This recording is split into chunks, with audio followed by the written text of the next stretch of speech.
Hey y'all. Haven't made any videos lately. To the new subscribers, thank you. I appreciate it. Really just trying to help people out here. This year I've been kind of laying low with the outdoor hogs. I've been kind of, the corn prices went way high. I've been kind of just laying low. I got rid of a lot of feeder pigs when they were this spring when I farrowed. And I haven't done anything else this summer. I'm kind of waiting to see what the corn does because it's getting hard to feed animals, how expensive it is. Plus you gotta buy the bean meal and everything. Another thing too, I've been looking online and I've been seeing what's out there for sale and everything. And I get questions on what kind of pigs to get for your outdoor hogs. For the guys that just want a couple feeder hogs, just stay away from the Michons, stay away from them Waddles, them types of pigs. If you're just trying to raise a couple out for yourself, I guess it really doesn't matter how much you put into it. That's really up to you. I gotta resell them, so show you in here on this video. This is a young boar I'm keeping back. I got his uncle out back here. I believe it's his uncle or second uncle out back here. Looks just like him, but he's gonna be bred. I'm thinking about keeping a female back. I'm thinking about breeding him to her. But as I always tell everybody in my videos, keep your boars away from your sows. They don't need to be in there with them 24/7. Sows barely get to eat. The boars take over everything. I keep all my boars by themselves unless it's time for them sows to get bred. I don't care how cold it is outside. The boars don't belong with the sows. We're gonna go in here. I'm not gonna go over the pit and everything. I've done that in my last video. We're gonna check these feeder pigs out. Wife's got some chickens down here. We'll check them out. My pit in here, I need to empty it. It's getting too full.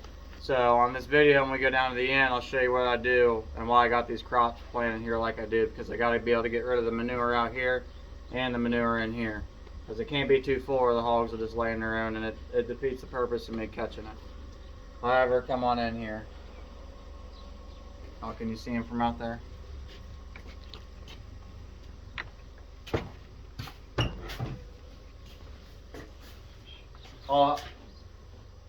I'll have to get in here and move them for you.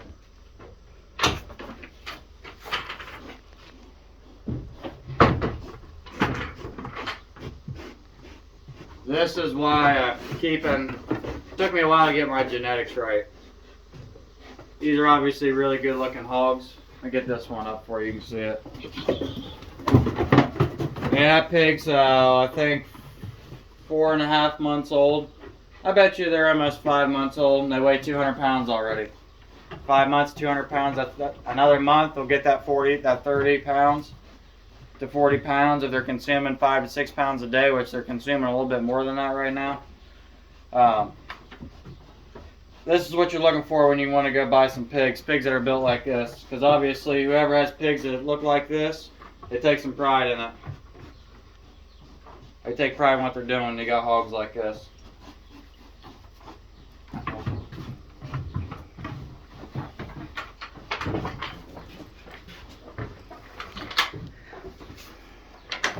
And I also want to give a little pointer, and I don't have this yet, and it's going to happen. So, my pit's full in there. For you people that never had to do that or try to catch the manure for, whatever you're trying to plant, corn, beans, you need to have kind of a fan or something underneath there, because even with these pigs, I'll admit, if I stand in there too long and there's no air coming through here, my eyes will get a little bit irritated, and that's just because of the urine and everything. Now, there's holes on the bottom of this pit for both ways, so the air kind of gets it going, but maybe I'll invest in a fan in the future for the pit down here. The wife will show you the chickens here.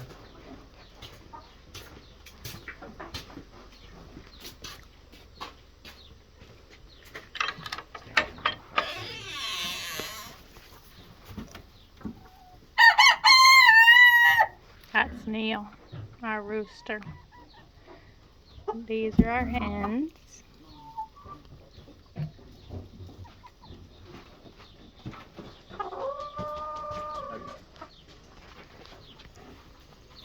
Bye, chickens. We're gonna check out what actually kind of makes this all worth it. The money makers here.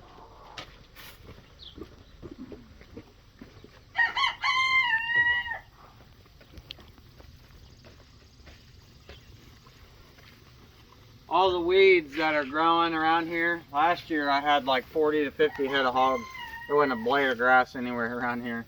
And like I said in the beginning of the video, I've laid low this summer with the outdoor pigs just because the corn's so high. And I got 2 sows left. I had some crazy ones and they hit the locker. These are my sows here. They're both bred. This one's definitely going to be due sooner. We know the date, I just don't know it off the top of my head. That one's going to be a September for sure. She might be September, but if she is a September, she's going to be on the 1st. A farrow in the spring, a farrow in the fall. It's miserable on your hogs in the summertime. These hogs like the wintertime better than they do the summertime. Not farrow in the summertime. And if you are, you need to get rid of that sow because your cycle's way off and it's just not worth it. Especially farrowing in the cold. I've done it. I've done it a lot actually, and I'm not doing it ever again. It's hard on the pigs. They don't grow very good. It's not a good deal. I'll go ahead and show you how this is. We'll step in this sow pen and we'll go down. I'll show you how I let these sows wander. However, the good thing about sows is they'll be inside on one set of hot wire. It's fine for sows because they know that they respect it. Sows respect it. The feeder pigs, they don't really respect the electric. And if you got feeder hogs on an electric fence, you better have that fence on every day, and you better make sure it's on every day. I know because I've done it.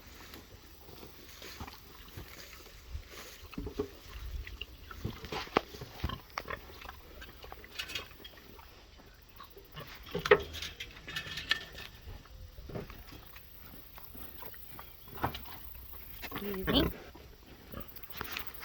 You're standing over there. I don't always suggest you getting in with your sows. Me and the wife have raised these since they were little. They know us every day, the sows do. We don't have any that are super crazy. We got rid of all them super crazy pigs. It's totally worth it to get rid of them. And you can get you some actual good pigs like this one that are docile around you. You can handle them. These are big pigs, so you want to make sure you can handle them. I'm telling you, it's a headache if you can't handle your own pigs. It's just, it'll make you not want to do it no more. But this is the run. I leave it open, and it goes out to the corn out there. Excuse me, pig.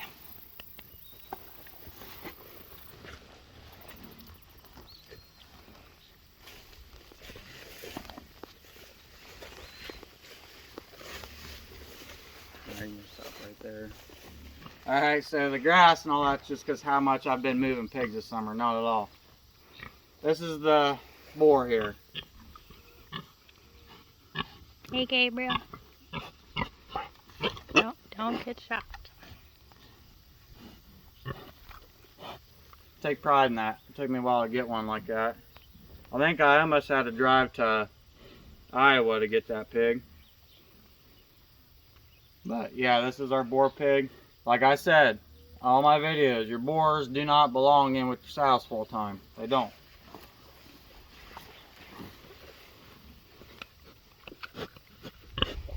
Good boy.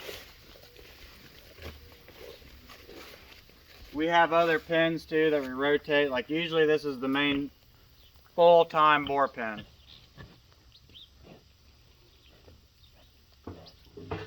When it gets to the point where you can't hardly hold your breath, you need to move your pigs to another pen. Don't keep them in there because it's just, you're asking for a disease. Mud, pigs love mud. What I don't like is that mud and water for a long time sit and idle. Disease. I actually raise hogs, and me and the wife together raise livestock for a living. Disease sucks, and if you get it, you'll know what I'm talking about.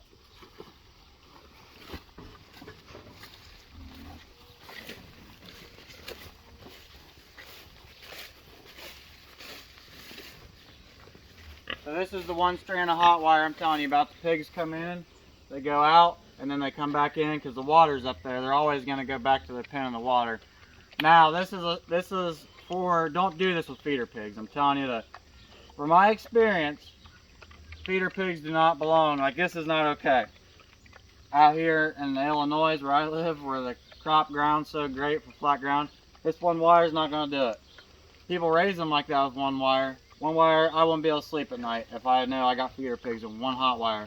Because they'll be out the next day, or they'll be out. One of them will get out, and that'll be it. The rest of them will want to go with them. And people don't tell you that, but I'm just shooting you straight.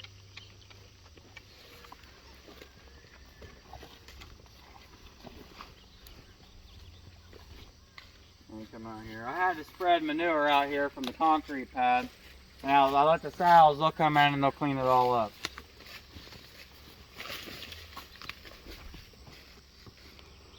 The definition, here, come here, they're going to want to see this. Wow, and as you can see, I run hot wire on all my, especially big pigs. I run hot wire. That wire right there is the only one, and that's because that's a temporary fence. That's a permanent example for an electric wire, is it's temporary fence. It can be moved whenever and it can be set off whenever. Now, I've got woven wire here, stretched real tight. It goes all the way down through there. It goes all the way, stretched real tight. It's on there. It's only about, you know, it's the top. A big sow, her back will stand on the top of that fence there. That's just to keep that sow from knowing something's there. The electric is just scaring her from the fence. When that electric goes down, that's just your extra security barrier. That's why I call electric temporary fence, because it ain't permanent. It ain't like your woven wire stretched real tight or your hog panel. That electric, all it is temporary. It helps me sleep a little bit better at night knowing that I've got woven wire here and the sows are out here messing around, even though I got really good pigs. I'm going to turn around and show you guys the corn I grow. That's all off liquid hog manure in the pit there. That's my corn growing, so I don't use any type of pellet fertilizer or dry fertilizer. All I use is out of the pit there, and we spread out here and the corn just grows. Corn loves nitrogen. Hog shit has a bunch of nitrogen in it, all nitrogen. So, works out good for me, and hope you guys learned something from this video.